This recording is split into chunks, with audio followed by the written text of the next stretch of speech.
Peace. This is Wise for Wise Words Media, and today we'll be discussing what does Canelo Alvarez need to do moving forward to save his legacy and secure his spot as one of the greatest boxers in Mexico's history.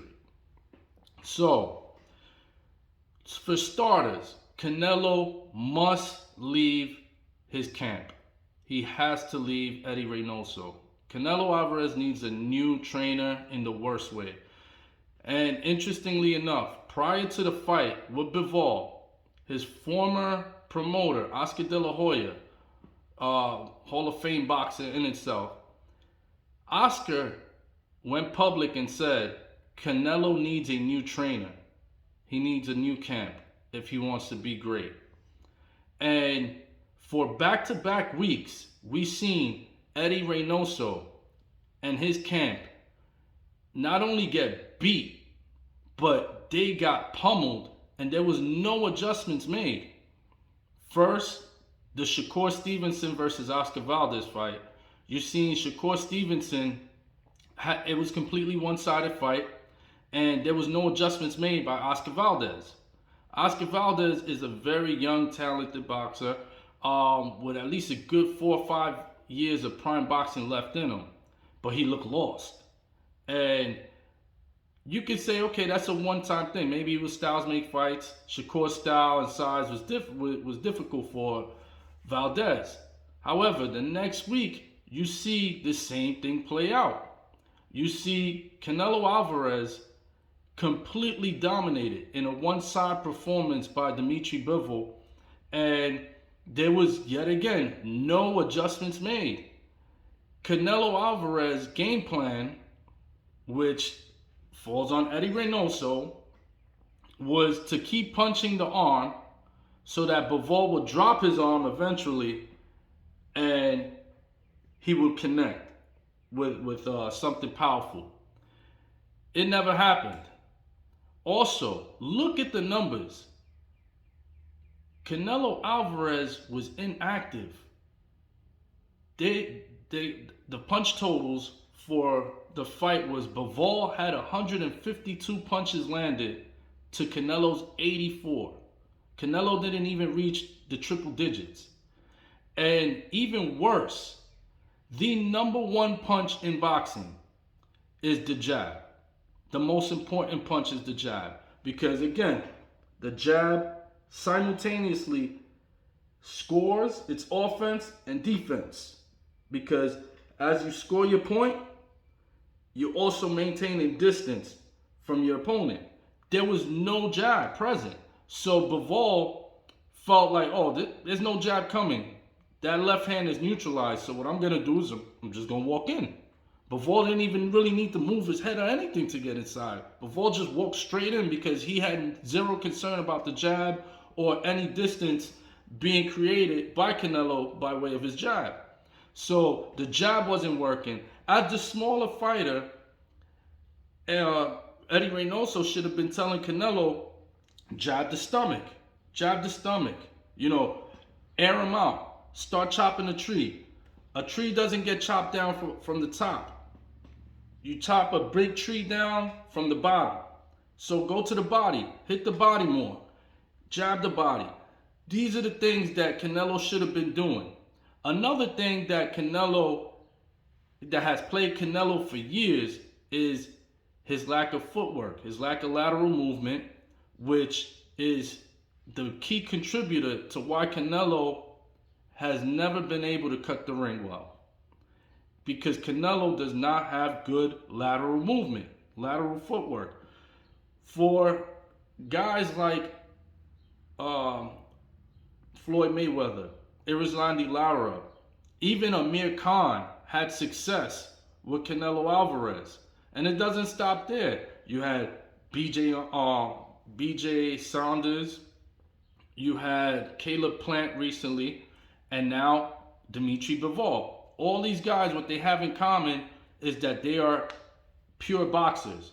They're not punchers, but boxers. These are guys that utilize their jab, head movement, they use angles, footwork, and they pivot off, they circle around. And historically, those are the type of fighters that have given Canelo problems and made Canelo lose a lot of rounds.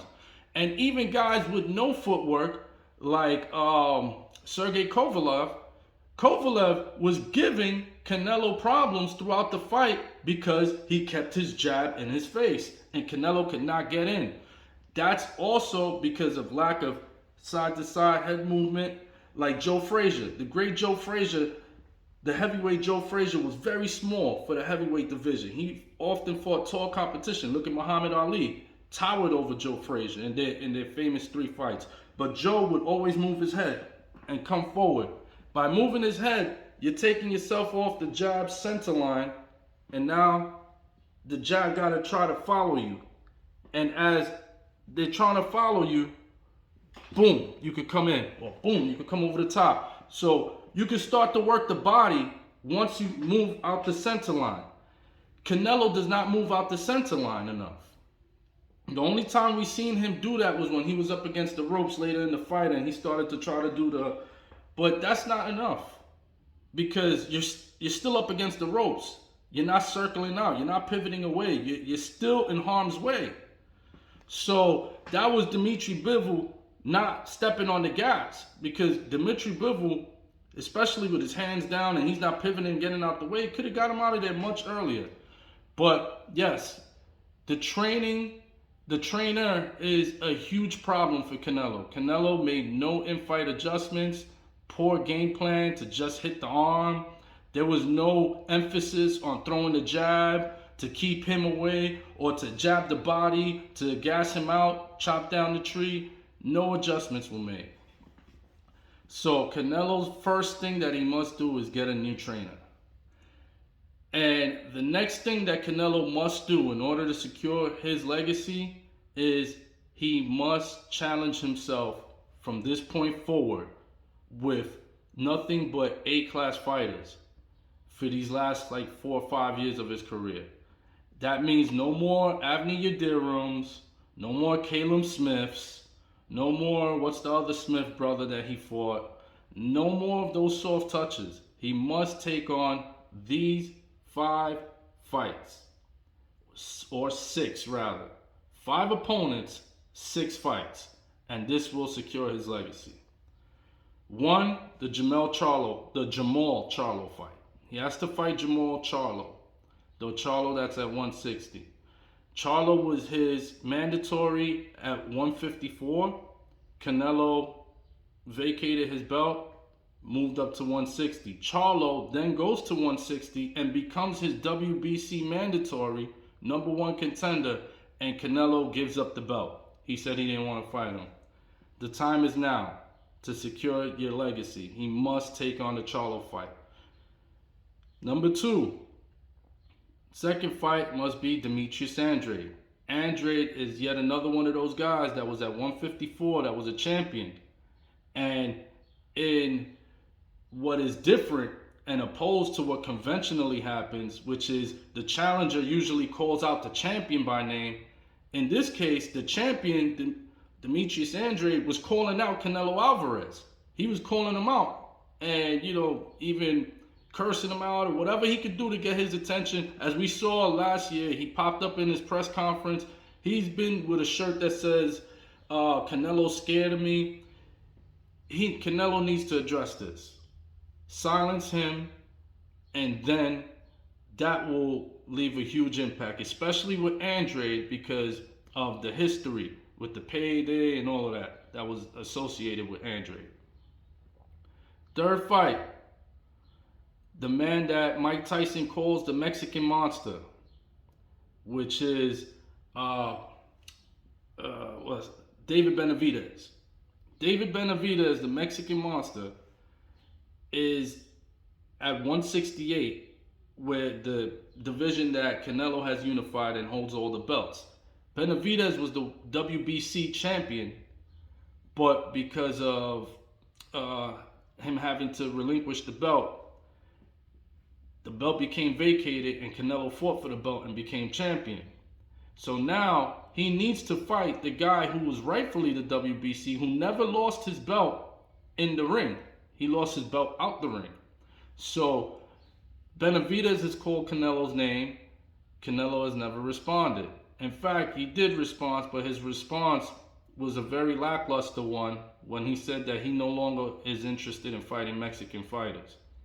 Very interesting timing to say that when he's fought guys like Angulo, Mexican. He's fought Josecito Lopez, Mexican. He's fought Chavez Jr., Mexican. So for him to suddenly say he doesn't want to fight Mexican fighters, kind of suspect. So he needs to take care of that. Next fight would be against and keep in mind these fights can go in any order. It doesn't have to be in this sequential order, but he needs to make these fights happen. Next, Arthur Beterbiev, another guy at that 175 division that he just fought Bivol in, that is a crushing puncher. He's a champion in that division, and he wants the Canelo fight. He's just waiting for the word. So, Arthur Beterbiev, some people, it's debatable. Some say that he's better than Bivol. Others say Bivol's better than him. But those are the top two guys in that division. And number 5, he needs to run it back with Dimitri Bivol. Dimitri Bivol also is willing to fight him at Canelo's natural weight class of 168, where he holds the belts. And Bivol said he's willing to do a rematch there. So that puts a lot of pressure on Canelo Alvarez, where if Bivol is not willing to go to 168, it can easily be said, oh, well, 175 was too heavy for me. I'm going to go back to 168. But you have Bivol who's willing to go down to 168 to give Canelo his rematch. So he's willing to give Canelo home court advantage. So Canelo needs to make that fight happen, especially if he will be at an advantage if the fight is at his natural weight class of 168. And if he beats Bivol in the rematch, he must run it back in a rubber match. Because that's what it is, a trilogy. That's one of every boxing fan loves that word. That's one of our favorite fight fans, we love the word trilogy. So if you could beat Dimitri Bivol in the rematch, then that would set up for an electric third fight, which would be the rubber match. Winner takes all. So those 5 fighters, 6 fights in total, and changing trainers, getting a whole new camp, those are the things that will secure Canelo Alvarez. It will save his legacy, which has taken a huge blow this past weekend. It'll save his legacy, and it will secure his spot amongst the greatest Mexican fighters. The greatest of all time being Julio Cesar Chavez, also Salvador Sanchez, Lupe Pintor, Juan Manuel Marquez, Barrera, Morales, the list goes on. If he wants his name associated with those guys, all the above that was mentioned must be done. So that's it for now. This is Waz. Have a good weekend. Peace.